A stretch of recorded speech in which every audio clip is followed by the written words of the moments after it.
now on those plans for an American Riviera in the Middle East. President Trump says he wants to seize control of Gaza and relocate more than 2 million Palestinians. I don't want to be cute. I don't want to be a wise guy, but the Riviera of the Middle East, this could be something that could be so bad. This could be so magnificent. The plan has sparked global condemnation, with leaders across the world urging caution to the US. Professor Charles Kupchan joins us live from Washington, D.C. now. Do we have any more details on how this would actually work?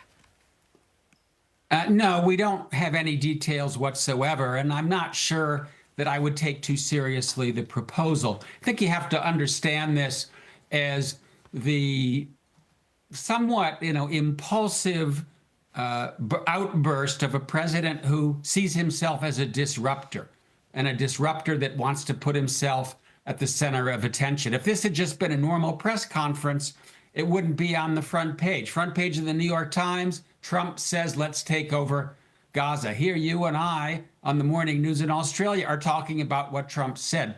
So part of his goal here is to just attract attention.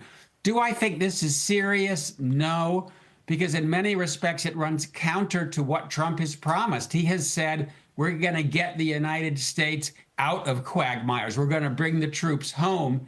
Here he's talking about deploying troops to a part of the world racked by war. Very unlikely to happen. OK, he's left open the idea of sending in the US military. Hamas is still there in some form, isn't it? Wouldn't this promote a war?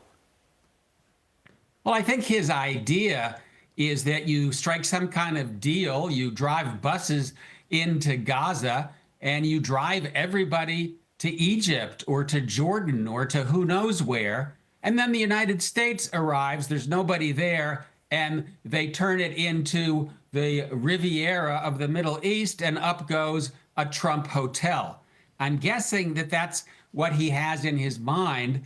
But listen, I mean, I can't imagine that anybody in the U.S. government takes this particularly seriously, because the Palestinians themselves, pretty much all the neighbors in the region, would reject out of hand the idea of relocating Gazans from that area to somewhere else. So this really strikes me as something that was very much about trying to attract attention, disrupt, challenge the political establishment, but we can't take it very seriously. A Trump hotel in Gaza. It looked like Netanyahu was behind it yesterday.